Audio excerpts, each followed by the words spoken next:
today by talking about your assignment for Friday. This is actually a newspaper article from the early 1900s, and it's regarding the Triangle Shirtwaist Factory fire. I would liken this event back then to 9/11 today. It was that big of an event. It was obviously a clothing factory, and it was built to last. You'll notice that during the industrial age, they are building out of steel and out of bricks, so that if you have an earthquake or a fire, the building won't come down. Well, the building was fine in the fire. In fact, it stood. The problem is it burned everybody and everything in it. And it was a clothing factory. And unfortunately, they didn't want workers to be able to go out and get a smoke break or just breathe air for a while. So they locked all of the exits other than the front exit. So these people were trapped in there, and they killed all these women and children because children were allowed to work in a factory back then at a very young age. So it made a huge impact on the rules of factories and all that kind of stuff. So I know that it's kind of shrunk down. You don't need to read every single word, but here's what you're going to do. This is all basically front back about this event. It's interviewing different people that were there and all that fun stuff. Here's what you're going to do for Friday. I want you to write down the W's and the H. So if you don't know those, make sure you have them in your planner or write them on your article. I don't care, whatever. You need to write down the who was involved, what happened, when did it happen, where did it happen, why did it happen, and then how are the details. And under those details, I want you to make sure that you give us some very specific examples about the 5 senses. If I were there, what would I smell? What would I see? What would I feel? You know, think about what it would be like if you were there on that day. In fact, I think you're going to find there are some similarities with this to 9/11. Some very similar things happen. I'll just say that. Let's see if you can find out what it is. Okay? So basically, I'm looking for 10 things on Friday. The W's and the H, and under the H, I want 5 senses. Okay? So just look for that. You can skim. I bet you could do this in 10 minutes. It's not going to be that hard. Okay? All right, so that's your homework. All right, to start out class today, I want you to take a look at this picture. This is a picture of one of the big cities in America right around 1900. Could be New York, Chicago, any of those big cities. What do you notice about the inner city life at this time? What do you see? Okay, not many vehicles compared to today. What else? Horses. And we do have a mix of horses and vehicles, don't we? What else? I heard some. Lots of people, very crowded. In fact, a lot of times they would actually rent out an apartment for 2 different families or 3 families. So let's just say like these 2 families are sharing the same apartment, and you guys would go and work in the factory from this time to this time while they slept, and then you would go work in the factory while they slept in the same apartment. You know, 10 people in a tiny apartment, crazy stuff like that. Mitch, what do you see? A lot of big buildings. They don't have a lot of room to go this way, but they're starting to go up because of the invention of steel. Yes, steel is a new invention, so they start doing some of that. It doesn't mean they're all safe, but they're starting to experiment. Anything else? What about lights? Do they have lights? Do we see any street lights? Not yet. Now, they would have lamps out on the street that a person would go around with these really tall, like, what do you call it? Stilts, yeah. And they would go and they would light all of the different lamps. We're starting to get there. You know, Edison is starting to figure out things with the light bulb. But the cities are pretty old. In cities like this, you could smell it if the wind was right at least 10 miles away. Because you would go to the bathroom in a chamber pot that sat next to your bed, and in the morning you would dump it out in the street. Wouldn't that be gross?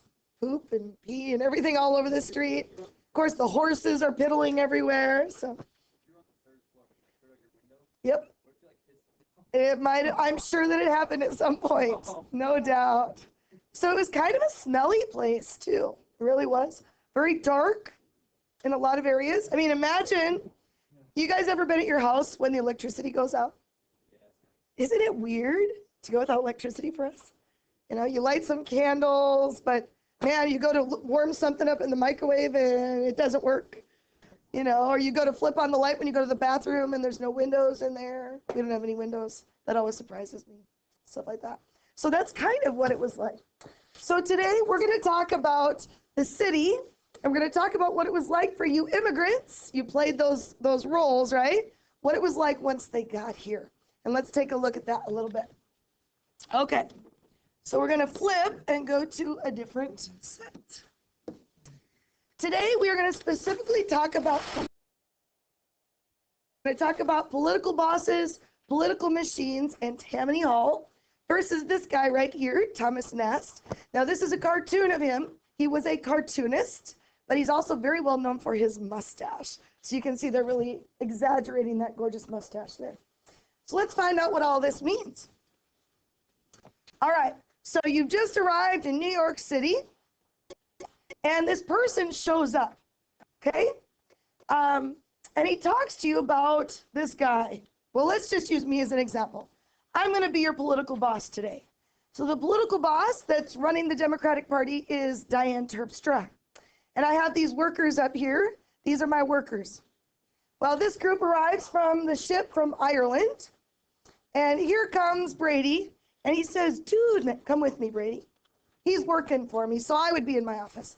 Brady comes up, shakes her hand. Dude, you're from Ireland. Dude, you're from Ireland. From Ireland. I was too. I know what it's like. I know what it's like. Hey, have you found a place to live yet? No. Tell you what, I got a place for you to stay. I even got a job for you. Wow, a job even. Sounded pretty good, huh, Mason? Yeah, pretty good. Now, what's the only stipulation, right? There's got to be an exception to the rule. The only thing you got to do is vote for Terpstra in the next election.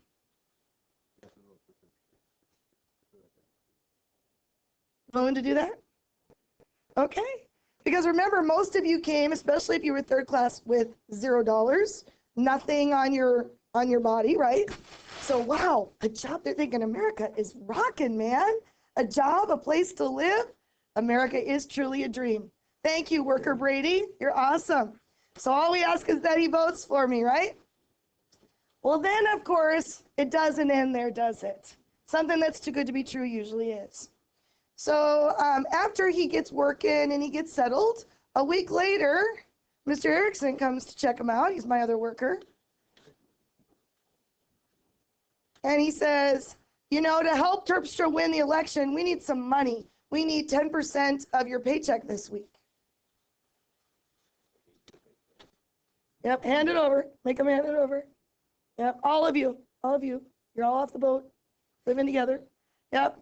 And then he collects every week. He collects a percentage of the money. Now, you're obviously not making a huge amount anyway, right? But he's starting to collect money, and I'm getting rich. That's exactly what political bosses are, and that's what they do. They get these people that are loyal to them. I pay them because they work for me, and I basically take advantage of these poor immigrants that come in off the boat. And you know what? It didn't end there. It's still around today. We just don't call it the same thing. There are people that take advantage of immigrants all the time. Thank you, worker Erickson. Very nice. So your political boss is the leader of a political party in one of the big towns of these poor immigrants, all right? AKA the man, as we would call it. The political machines are the organization that are around that political boss, okay? They command to get votes, to get money, and basically to control the city or the area. Okay. The most famous of those political bosses, and by the way, that's AKA the machine, the group right here that works for the man. The group and the guy that are most famous for, oh, you need more time? Okay. There you go.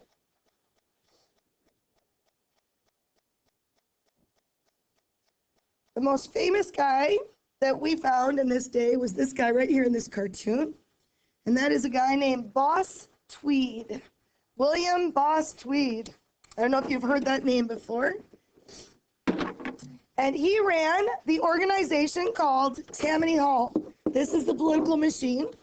Tammany Hall was a Democratic Party in this case that had its headquarters in New York City. Boss Tweed was basically the guy that ran this headquarters. You'll notice he wasn't a governor. He was in charge of the party. But boy, he might as well have been, because he gets a lot of control. This is around the 1860s that he really becomes powerful. And they call it Tweed's Ring. That's why you see he and his buddies up here in the ring, Tweed's Ring, his cronies and him. Okay. And this is Boss Tweed. You'll recognize him in a lot of cartoons. Got a little bit of a bald head, a little chubby looking. Okay. So Boss's band, whoops, band of followers were known as the Tweed Ring.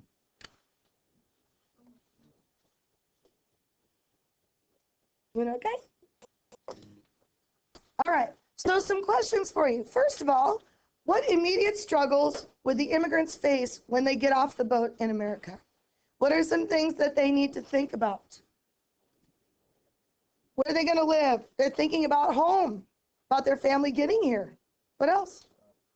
Food, immediately. Jobs. Good. Anything else? Really, that's what you got to take care of right away when you get off the boat. Now, the hope is that when your ancestors came here, they had relatives that were already here. People like my great-grandparents came when they were 14 and 16, and they didn't have relatives. So they started by themselves. Imagine, I think about you moving to even another city in South Dakota by yourself and surviving. That scares me a little bit. Can you imagine going to a new country without anything and starting over? Do you know that when my husband and I moved to this town, Brandon, South Dakota, we moved here with either of us having a job? I look at that now and I think we were psycho, man. I would never do that today now that I have a kid. But back then I was like, psh, carefree, whatever, I'll get a job, whatever. Luckily someone liked me and I got a job, but whew, be scary. All right, so your second part of the question then, why would Boss Tweed care about the immigrants? What is his necessity? Why does he care about them? What does he want? You bet. They are desperate. So he can get money from them. He can get their votes. He can also get them to do whatever he wants quite often. Whether it's taking somebody out, beating somebody up, doing jobs that other people don't want to do usually. Okay? He kind of has control over that whole population. So let's take a look at how it worked and how they traded. I'm sure what the heck happened there? Okay. All right. So first of all, Tweed would give the immigrants a place to stay, a job, and basic necessities. In fact, they usually gave them a little stipend of money to get started. I mean, seriously, you're thinking, wow, America is the best place ever. Nobody did that for me in Ireland. So they think it's all good, but usually it's too good to be true. As a return then, the immigrants give them votes and a percent of their salary. And usually so much money that they end up never getting ahead, which is why so many immigrants stay right on that coast, because it takes a long time for them to get money to get out to the middle of the country.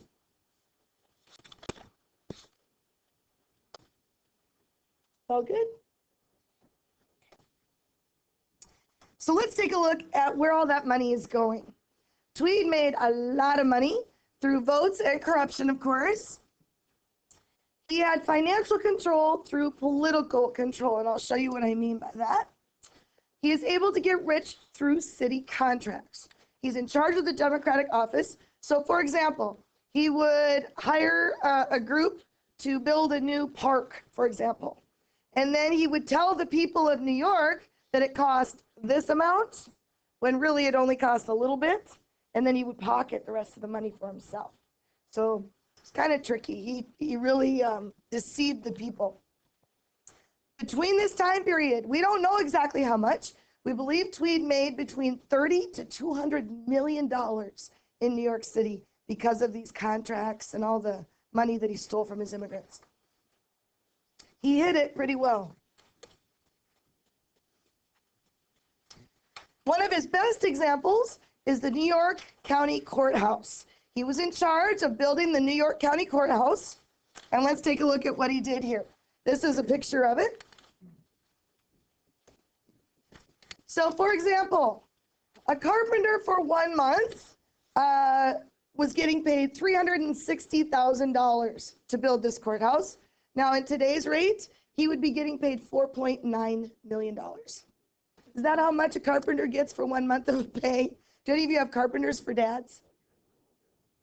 No, not even close, right? You'd be awesome, but no. So in other words, all that extra money was going into his pocket. That's what he was doing. And he said to the people that it cost that much, but they just never really subtracted and figured out how much they were getting paid. Furniture contractor, 3 tables, 40 chairs, paid him $179,000. It cost $2.5 million to do that many tables and chairs. Again, ridiculous. The plasterer for 2 days got paid $1.83 million. And to print a report, a piece of paper, it cost $105,000 to do this building. So you can see he was really pocketing a lot of extra change when he did this job. Little sneak that he was. So the question is, what happened to him? He was taken down, man. Thomas Nast, our cartoonist, is the guy that did it. Those of you that are artists, I'm telling you what, you have power. There is power in the colored pencil, crayon, marker, whatever it is you draw with. Because I'm telling you what, he did it. He did it. Thomas Nast was very well known for a couple of different things. It is because of him that we see Santa Claus the way we do today, because he was the first to draw Santa like this in America. He also is the guy that did, I think it's on my next thing here. Oh, it's on another slide. He's also the one that did like the elephant and the donkey for the Republican and Democrat parties. That's why we have that. And of course, he starts turning his eye to Tweed. And he sees what Tweed is doing, so he starts drawing cartoons about what he's doing to the people. So like this one is a really famous one. You'll see Tweed here, and of course he's got that little bag of money for a head, showing that he's stealing all this money and getting rich. What is interesting is Thomas Nast cannot read or write. He actually dropped out of school at a younger age, but boy, could he draw. Now, why do you think a cartoonist would be more effective than an editorial? Think about the people of the day. Exactly. And you know what? Boss Tweed knew it. He said, you know what? I don't care what they write about me, but will you quit drawing the pictures? Because so many of us were immigrants around 1900, 1800s, that they couldn't read. Didn't matter. But we all could look at that picture and get an idea of what it meant. So he was actually damaged much more from a cartoon than from an article. Kind of neat. So actually, this is a quote from him. Boss Tweed said, "Stop those pictures. I don't care so much what the papers say about me. My constituents don't know how to read, but they can't help seeing those darn pictures."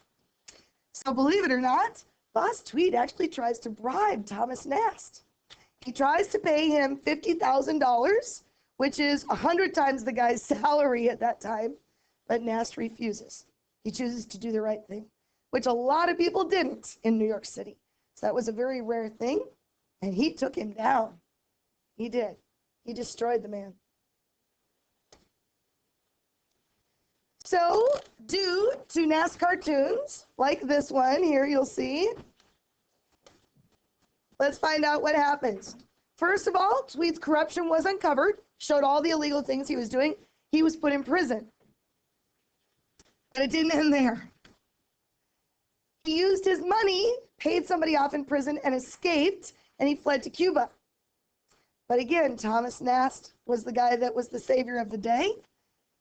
Because of these pictures, the people in Cuba recognized him, and they turned him into the authorities, and he was put back in prison. Actually, by this time, he was in Spain. He had gone from Cuba to Spain.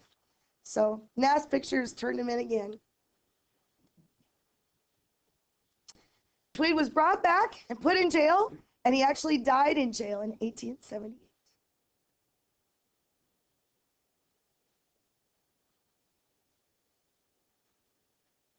So let's take a look at one of those cartoons, and let's decipher it a little bit, because on your test, there will be a couple of cartoons. So have we practiced anything in here with cartoons yet in American? I know we did some in World, so. Okay, So here's what I tell my students to do. It's a really easy way to decipher a political cartoon. The first thing you want to do is circle or highlight any of the W's, the basics. Who, what, when, where. Don't worry about the whys or hows, just the basics. So do you see any of those things on here? Any words? We see. Okay, we see the name of the artist, which can sometimes tell us what country they're from. It might even say the city down there. Sometimes they even list the year, so that would be a clue. What else? In front, can you tell them there's some other words on it? Yeah, there's New York on the arm of this guy he's standing on.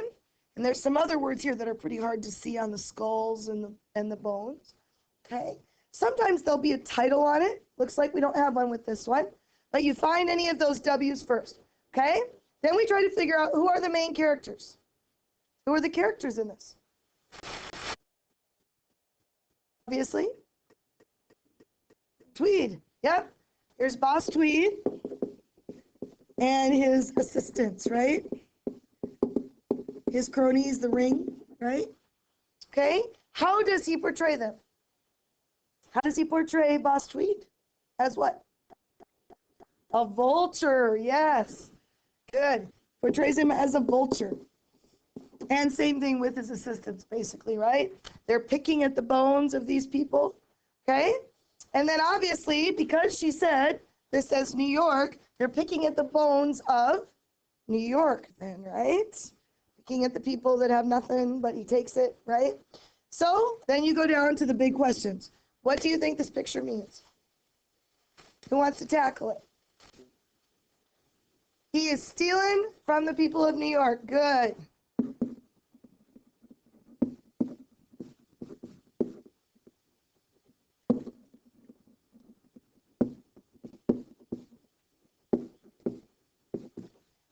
So I always double check and I ask myself, how does the artist feel about the character?